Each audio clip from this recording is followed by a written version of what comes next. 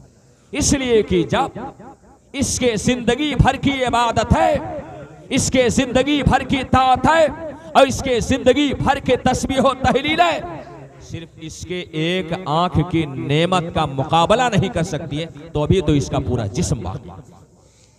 अपनी एक आंख के बदले में अगर अल्लाह की 300 साल की इबादत करें तो भी हम अल्लाह की एक आंख का हक अदा नहीं कर सकते। ये सब बहुत छोटी छोटी नेमत है। सबसे बड़ी नेमत और सबसे बड़ा एजाज जो अल्लाह ने हमें अता किया है वो क्या है? वो हमारे हाथ पैर नहीं, हमारी आंखें नहीं, हमारे कान नहीं, हमारी जमीन जायदाद नहीं, हमारी प्रॉपर्टी नहीं, हमारी औलाद नहीं, हमारे घोड़े गाड़ी नहीं, ये सारी चीजें बहुत हेच हैं। अल्लाह के नजदीक सारी दुनिया की हैसियत ऐसे ही है जैसे हम सबके नजदीक मच्छर का एक पर हुआ। सारी नेमतें बहुत छोटी है। सबसे बड़ी नेमत, सबसे अजीम सरमाया और तमाम जिंदगी का मताए हयात क्या है वो कुछ और नहीं है बल्कि वही है जिसे हम नेमत ईमान कहते हैं। नेमत ईमान, सरमाए ईमान। जब कोई चीज सस्ती होती है तो उसे ठेले पे रख के बेचे। कोई चीज जब महंगी होती है तो उसे लाकर में, उसे तिजोरी में छुपा के रखा। आप जरा गौर कर ले, आलू प्याज टमाटर कहां बेचा जाता है? ठेले पे रख के बेचा जाता है, फुटपाथ पे बेचा जाता है, सड़क के किनारे बेचा जाता है। मगर कभी आपने सोनार को अपना सोना ठेले पे रख के बेचते हुए देखा है?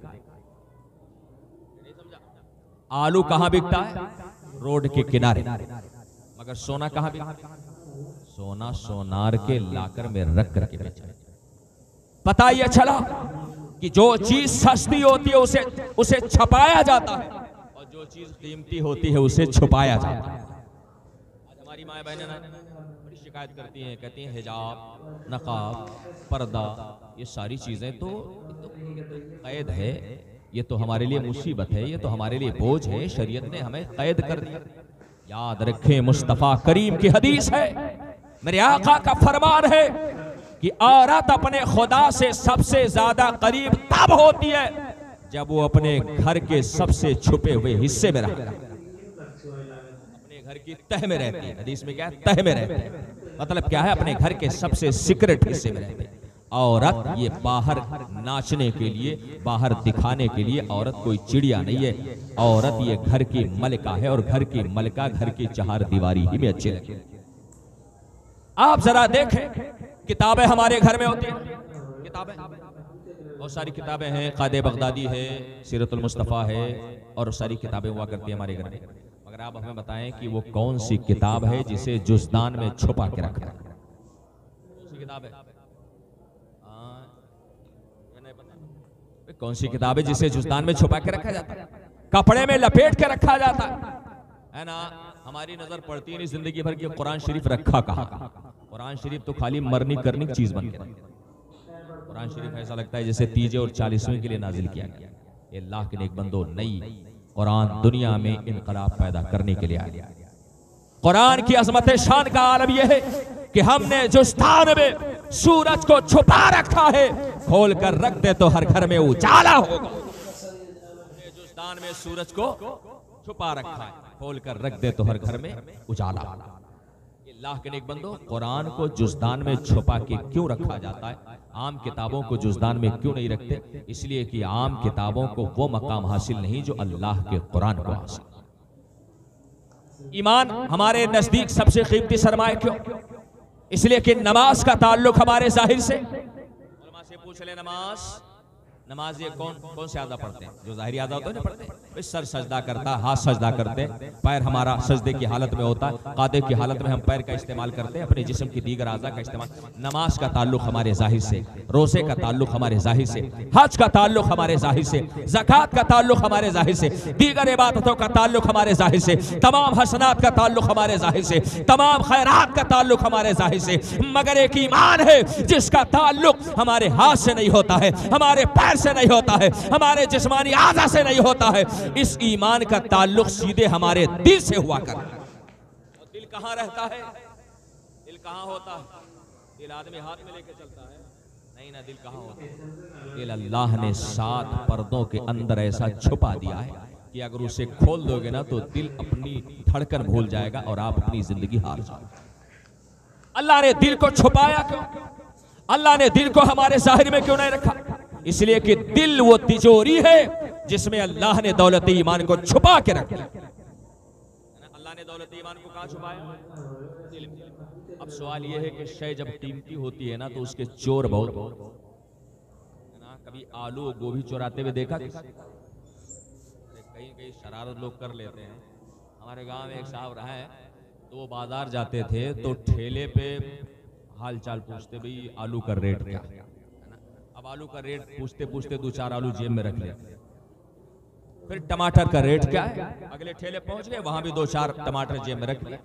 फिर आगे पहुंचे, जो है मटर का रेट क्या है? मार्केट में रेट पूछते पूछते बेचारे शाम भर की सब्जी उनके जेब में आ जाती थी। कभी सब्जी खरीदना नहीं, भाव पूछते। मगर ये बड़े खसीस लोग होते हैं जो ऐसा करते हैं। एक खुददार इंसान चाहे जितना गिर जाए मगर आलू कभी नहीं चोरी करे, है ना? क्यों? इसलिए कि आलू बहुत सस्ती चीज है। मगर ये अल्लाह के नेक बंदो, पैसे बहुत चोरी होते हैं, हीरे जवाहरात बहुत चोरी होते हैं, डायमंड की चोरी बहुत होती है। बड़े बड़े चोर जब हाथ मारते हैं ना, तो आलू टमाटर पे हाथ नहीं मारते, वो जब हाथ मारते हैं तो किसी करोड़पति के बैलेंस पे हाथ मारते हैं। ईमान दुनिया की सबसे अजीम नेमत, और इतनी अजीम नेमत कि अल्लाह के पैगंबर हजरत ईसा अलैहिस्सलाम है, आप एक रास्ते से गुजर रहे थे, एक शख्स सड़क के किनारे लेटा हुआ, उसके पैर नहीं, पैर कटे हुए, हाथ नहीं, हाथ कटे हुए, आंखों में देखने की कुव्वत नहीं, कानों में सुनने की ताकत नहीं, बस जबान से ए अल्लाह तेरा शुक्र है, अल्लाह तेरा शुक्र है, यही कलमा उसकी जबान से निकला। हजरत ईसा अलैहिस्सलाम गुजर रहे थे, आपको हैरत हुई और करीब पहुंचे और पहुंच करके पूछा, ये अल्लाह के नेक बंदे, बात मेरे अकल में नहीं आ रही, तेरे पास पैर नहीं, तेरे पास हाथ नहीं, तेरे पास कान नहीं, तेरे पास आंखें नहीं, तेरे पास जिस्म पर कपड़ा नहीं, खाने को रोटी नहीं है, रहने को मकान नहीं, आखिर तू किस बात पे अल्लाह का शुक्र अदा करा? आप कहते हो ना कि नमाज वो पढ़े जिसको अल्लाह भर भर के दे रहा है, रोजा वो रखे जिसे अल्लाह भर भर के दे रहा है। आओ देखो, हजरत ईसा अलैहिस्सलाम के दौर का वो इंसान हमें दुनिया का सबसे कीमती पैगाम दे। हजरत ईसा ने पूछा, तू शुक्र किस बात पे अदा कर? उसने कहा कि आप भी अल्लाह के पैगंबर हैं, इतनी छोटी सी चीज पूछते हैं। हजरत ईसा ने पूछा, बता आखिर तू किस बात पे शुक्र अदा कर रहा? उस मर्दे मोमिन ने कहा, क्या हुआ मेरे पास पैर नहीं, क्या हुआ मेरे पास हाथ नहीं, क्या हुआ मेरे पास आंखें नहीं, क्या हुआ मेरे पास कान नहीं, क्या हुआ मेरे पास मकान नहीं, और क्या हुआ मेरे जिस्म पे कपड़ा नहीं, यही क्या कम है कि अल्लाह ने मेरे सीने में नेमत ईमान को छुपा दिया है, जिस नेमत पर मैं जिंदगी भर अल्लाह का शुक्र अदा करूं तो कम है। इतनी बड़ी नेमत, इतनी बड़ी नेमत, इतना बड़ा सरमाया। इसीलिए आला हजरत ने फरमाया था कि सोना जंगल रात अंधेरी छाई बदली काली। ईमान आप बड़ी आसानी से ईमान दूसरों के हाथ में दे देते, अपनी गैरत का सौदा कर ले। तो इलेक्शन का जमाना आता है, अद्धा पौवा पी करके अपना ईमान बदल लेते, एक कटिंग चाय पर अपना वोट बदल देते हो। ये अल्लाह के नेक बंदो, मुसलमान का ईमान, मुसलमान का ज़मीर, मुसलमान की गैरत, मुसलमान की खुददारी, ये ऐसी चीज नहीं है जो एक अद्धे और पौवे पर बेची जा सके। मुसलमान का ईमान इतना मजबूत है, ईमान इतनी कीमती दौलत है कि सारी दुनिया की दौलत है एक तरफ और ईमान की दौलत एक तरफ। ईमान की दौलत का मुकाबला सारी दुनिया की दौलतें नहीं कर सकती। इतना अजीम सरमाया आपके सीने में। आला हजरत फरमाते हैं, सोना जंगल रात अंधेरी छाई बदली काली है, और सोने वाले जागते रहियो चोरों की रखवाली है ना। और आला हजरत फरमाते हैं, सोना पास है, सोना पास है, सोना बन है, और सोना जहर है। उठ प्यारे, आला हजरत ईमान को सोना कह रहे, सोना पास है, सोना बन है, सोना जहर है। उठ प्यारे, तू कहता है मीठी मीठी नींद है, तेरी मत ही निराली है। ये अल्लाह इतनी अजीम नेमत, इसके चोर गली गली फिर रहे। आप देख लें, ईमान के चोर कभी दाढ़ी टोपी में भी नजर आते हैं, ईमान के चोर कभी तस्बीह मुसल्ला में भी नजर आते हैं, ईमान के चोर कभी इस्लामी लिबास में भी नजर आते हैं। शैतान क्या था? अल्लाह का इबादत गुजार था, अल्लाह का शुक्र गुजार था, मगर उसने जब अल्लाह की नाशुक्री की है, अल्लाह की नेमतों की बेकदरी की है, अल्लाह ने उसे अपनी बारगाह से मरदूद करार दे दिया। आज शैतान मुख्तलिफ लिबासों में आकर के, मुख्तलिफ शक्लों में आकर के आपके ईमान को छीनने की कोशिश करता है। सवाल ये पैदा होता है कि आखिर ईमान के तिजोरी का कोई ताला बना है? ईमान अल्लाह ने कहाँ रखा? किस जगह रखा? बोले कहाँ रखा? हमारे दिल में। अब ये बताएं कि दिल तिजोरी है, ईमान रखा हुआ कीमती मोती है। आप बताएं, इस कीमती दौलत की हिफाजत के लिए कोई ताला बना? अल्लाह के नेक बंदो, आज तक चाइना, जापान, यूरोप, अमेरिका, दुनिया के बड़े बड़े सुपर पावर मुल्कों ने भी मिलकर के वो ताला नहीं बनाया जिससे हम अपने ईमान की हिफाजत कर सकें। ईमान बचे तो कैसे बचे? ईमान की हिफाजत हो तो कैसे हो? ईमान की हिफाजत का सिर्फ एक तरीका है। वो तरीका क्या है? अपने दिल में अल्लाह वालों की सच्ची मोहब्बत पैदा कर ले, इंशाअल्लाह ताला खात्मा होगा तो आपका ईमान पर खात्मा। मैं नहीं कहता, जिस अजीम जात के नाम से यह प्रोग्राम मंसूब है, और जिस अजीम जात के नाम से महफिल मुनाकिद है, जश्न गौसुल वरा, सरकार गौसे आजम फरमाते हैं जिस शख्स के दिल में मेरी मोहब्बत होगी, जिस शख्स के दिल में गौसे आजम की अकीदत होगी, आप फरमाते हैं कि तौबा से पहले पहले अल्लाह ताला उसे मौत नहीं देगा। अल्लाह के नेक बंदो, पता यह चला जिस दिल में कादरियत होगी उस दिल में बदमज़हबियत कभी नहीं दाखिल हो सकती। बुजुर्गों ने फरमाया ना कि जब घर बनवाओ अपने घर की पेशानी पर अपना नाम न लिखा। आजकल लोग घर बनवाते हैं 2 नंबर का धंधा कर, हराम माल और हराम कमाई से, और पेशानी पे लिख देते हादा मिन फजले रब्बी। नहीं गड़बड़ हुआ? 2 नंबर का धंधा करके घर बनवाया, कांटा मार के घर बनवाया है ना, लोगों को धोखा दे के घर बनवाया, रात में भंगार चोरी करके बेचा तब घर बनवाया, और सेठ साहब ने मकान पे लिखवा दिया हादा मिन फजले रब्बी। ऐसी बात है, ये अल्लाह का फजल है।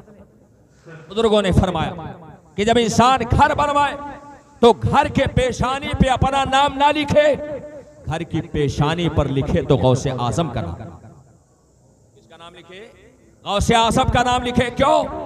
बुजुर्गों ने फरमाया जिस घर के दरवाजे पर गौसे आजम का नाम लिखा होगा उस घर में चोर कभी दाखिल नहीं हो सकता, उस घर में चोर कभी दाखिल नहीं हो सकता। और ये भी फरमाया जिस घर के पेशानी पर गौसे आजम का नाम होगा उस घर में कभी भी आग नहीं लग सकती, उस घर में कभी भी बला नहीं आ सकती। तो बुजुर्गों को फरमा रहे, बुजुर्गों के इस गुलाम का एक नुक्ता अपने जहन में रख ले। बुजुर्गों ने फरमाया घर के दरवाजे पर गौसे आजम का नाम लिख दिया जाए, चोर कभी दाखिल नहीं हो सकता। मैं ये कहता हूं दिल के दरवाजे पर बड़े पीर का अगर नाम लिख दिया जाए तो ईमान का चोर आपके दिल में कभी दाखिल नहीं हो सकता, ईमान का चोर कभी दाखिल नहीं हो सकता। मगर दिल के दरवाजे पर लिखोगे तब, अपनी जबान पे सिर्फ नारा रखोगे तब, ये इसकी जमानत नहीं ली जा सकती। सरकार गौसे आजम की शान। आज ये महफिल, ये मजलिस कबूल हो जाएगी बशर्ते कि इस महफिल को गौसे आजम का वसीला दे दिया। सरकार गौसे आजम फरमाते हैं बाजुतुल असरार शरीफ में, आप फरमाते हैं कि जब दुआ कबूल ना हो, जब दुआ पेंडिंग में हो, तो सबसे पहले तो मैं समझा मैं आपको दूंगा कि जब दुआ कबूल ना होना तो बाबा के पास जाने से पहले, दाई के पास जाने से पहले, फला के पास जाने से पहले, ढाका के पास जाने से पहले आपके सबसे बड़े पीर और सबसे बड़े मुर्शिद आपके माँ बाप हैं, सबसे पहले उनसे दुआ करो। आजकल बेचारे चले जाते हैं लाल मुर्गा वालों के और चले गए लाल मुर्गा वालों के पास, तो ऐसा वो झोलर लोग ऐसा फंसाते हैं, अल्लाह रहम फरमाए, कहते हैं 500 का मुर्गा लगेगा, 500 का जाफरान लगेगा और 1000 रुपए कम से कम कागज कपड़ा लगेगा और कम से कम 200-400 रुपए का लोबान लगेगा। पूरा झोल बना करके कम से कम 11वीं शरीफ वाले पीर साहब के नाम पर 11,000 रुपए का बिल बना देते। ये लाख नेक बंदो, मैं आपसे इतना कहना चाहूंगा, आप बताओ मुसलमानों, दुनिया की सारी दुआओं में मतलब हो सकता है, गरज हो सकती है, कोई ना कोई मकसद हो सकता है। एक माँ अपने बच्चे के दुआ के लिए जब हाथ उठाती है तो माँ के दुआ के पीछे कोई गरज नहीं होती है, कोई मतलब नहीं होती।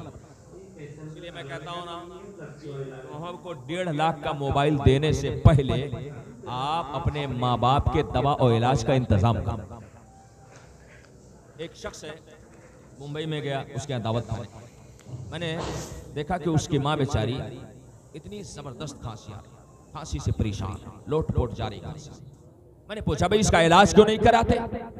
कहा मौलाना साहब क्या करे, पैसा खत्म। तो हमने कहा पैसा जो कमाया था वो कहाँ गया? कहा हजरत पीर साहब आए थे, मैंने उनको 1.5 लाख का मोबाइल गिफ्ट कर दिया। ये लाख के नेक बंदो, आप हमें बताओ कि अगर पीर साहब को आपने 1.5 लाख का मोबाइल गिफ्ट किया और अपने माँ को आपने दवा नहीं दिया तो क्या पीर साहब की वजह से आपकी बख्शिश हो जाएगी? सबसे बड़ा पीर, हमारा सबसे बड़ा मुर्शिद अगर कोई है तो हमारा बाप है, वो हमारी माँ। अल्लाह के नेक बंदो, सरकार गौसे आजम के नामे नामी की करामत देखे। सरकार गौसे आजम के नाम की बरकत है, आप खुद फरमाते हैं जब दुआ कबूल ना हो तो अपनी दुआओं में अब्दुल कादिर का नाम शामिल कर लिया करो, अल्लाह ताला तुम्हारी दुआओं को कबूल फरमा। सरकार गौसे आजम का मकाम। आप हमें बताओ, जब हज करने जाते हो तो तवाफ किस चीज का किया जाता है? किस चीज का तवाफ करते हैं? अरे जब हज करने जाते हैं तो तवाफ किस चीज का करते हैं? पता है? नहीं मालूम। एक साहब गए हज करने, वापस आए तो किसी ने पूछा हजर अस्वद को देखा था, तो उन्होंने कहा कि हाँ देखा था, बड़े बढ़िया आदमी। हजर अस्वद बड़े बढ़िया आदमी। ऐसी बात है, जब हम पढ़ेंगे नहीं, उलमा के करीब बैठेंगे नहीं, तो हमें कैसे पता चलेगा कि तवाफ किसका किया जाता है, चोमा किसको जाता है, पिया किसको जाता है। अल्लाह के नेक बंदो, तवाफ किसका होता है? खाने काबा का तवाफ होता है, अल्लाह के घर का तवाफ होता है। मशरिक वाले काबा का तवाफ करें, मगरिब वाले काबा का तवाफ करें, शिमाल वाले काबा का तवाफ करें, जुनूब वाले काबा का तवाफ करें, नशीब वाले काबा का तवाफ करें, फराज वाले काबा का तवाफ करें, सारी कायनात खाने काबा का तवाफ करें। मगर क्या कोई ऐसी चौखट है जिसका खाने काबा तवाफ करे?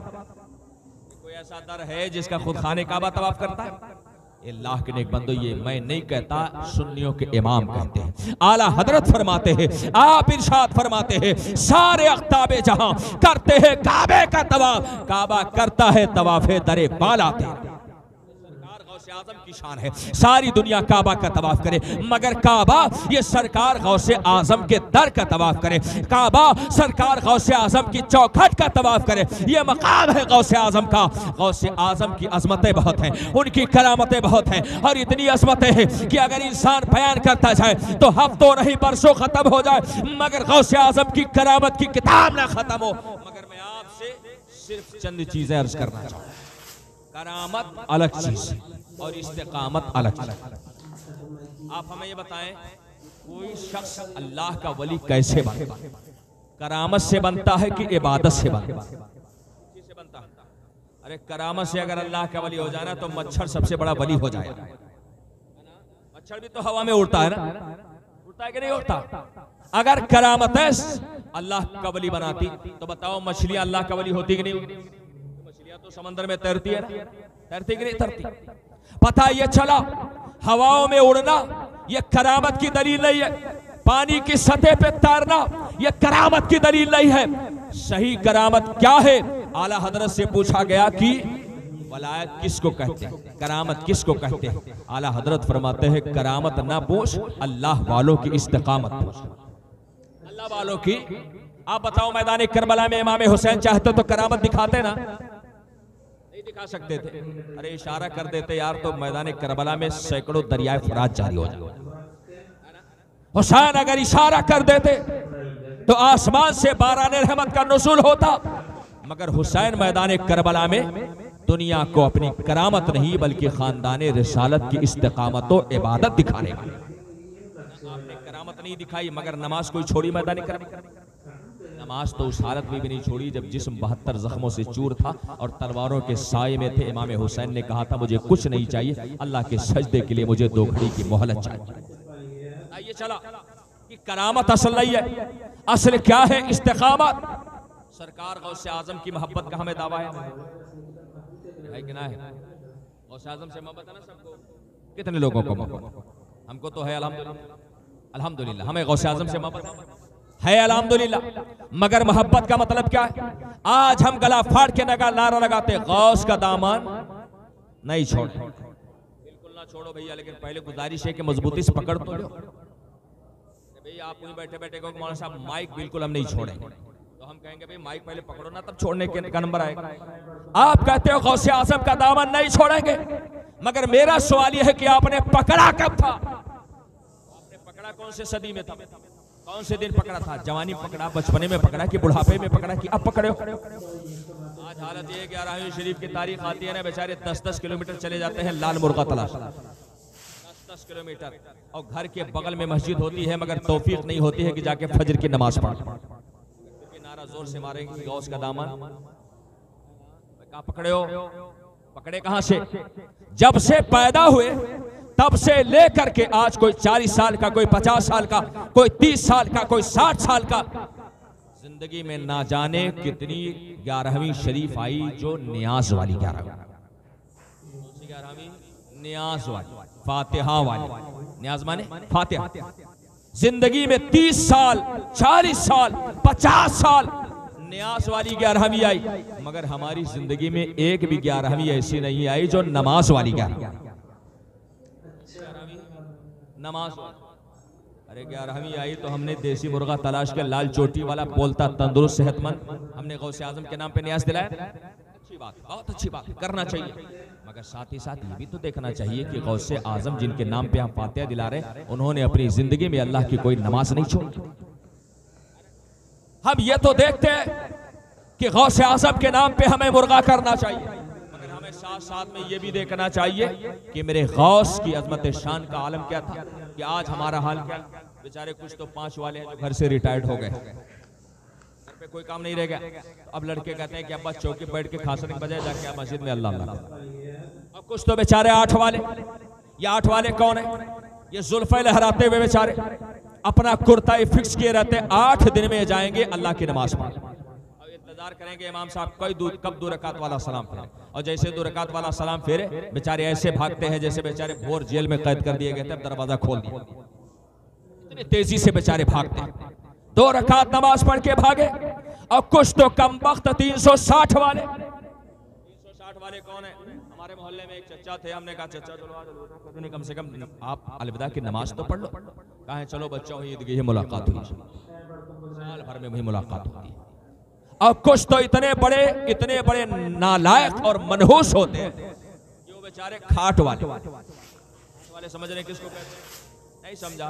खाट वाले वो होते हैं कि जब पैदा हुए ना तो इमाम साहब ने कान में अजान और इकामत की, और मरे तो सीधे नालायकों की नमाज़े जनाजा पढ़ी। कभी अल्लाह के घर में नहीं गए, कभी पश्चिम मुंह करके सजदा नहीं किया, मगर ऐसे लोग भी गला फाड़ के नारा मारते हैं कि गौस का दामन। बात जरा कड़वी है, मगर अगर डॉक्टर कड़वा शीरफ ना पिलाए, कड़वी दवा ना दे तो आपकी सेहत कभी अच्छी नहीं हो सकती। ये लाख नेक बंदो, हम गौसे आजम का नारा लगाते, मगर कभी ये नहीं देखते कि गौसे आजम पैदा हुए तो उनकी माँ हजरत उम्मुल खैर फातिमा बयान फरमाती है, मेरा शहजादा पैदा हुआ तो पूरा घर नूर में नहा गया, और मैंने क्या देखा कि मेरा शहजादा अपने सर को अल्लाह के सजदे में रख करके और अपनी जबान से सुभान रब्बियल आला की सदाएं बुलंद करे। आज तो यहाँ बेचारे 4-4 बच्चों के बाप बन जाते, फिर भी तौफीक नहीं होती जाके अल्लाह के घर में नमाज पढ़ ले, गौसे आजम का दामन नहीं छोड़े। कहां से पकड़ा? गौसे आजम पे जब नमाज फर्ज नहीं थी तभी से उन्होंने नमाज शुरू कर दिया, और आप हैं कि आप पे नमाज फर्ज हो गई, आपके बच्चों पे फर्ज हो गई, आपके पोतों पे फर्ज हो गई, आपके परपोतों पे फर्ज हो गई, और फिर भी आप हैं कि नमाज पढ़ने का नाम नहीं। गौसे आजम का दामन लाख नहीं बंदो। मैं हवाई फायरिंग वाली नहीं करता, जो जमीनी सतह की होती है उनकी करता हूँ। मेरे गौस ने 40 साल तक इशा के वजू से फजर की नमाज अदा की। कितने दिनों तक 40 साल। कहना आसान है मगर करना और उसका तस्वुर करना बड़ा मुश्किल है। आज जिला बस्ती के तमाम मुसलमानों को इकट्ठा कर लो, जिला सिद्धार्थ नगर से भी बुला लो, इधर संत कबीर नगर खलीलाबाद से भी बुला लो। कोई एक मुसलमान ऐसा है जो कह सकता हो कि मैंने ईशा के वजू से फजर की नमाज अदा की? एक दिन की मैं बात करता हूँ, एक रात की। ये लाख नेक बंदो, 40 दिन की बात नहीं, 40 महीने की बात नहीं, 40 साल जो हमारी जिंदगी का तकरीबन 1/2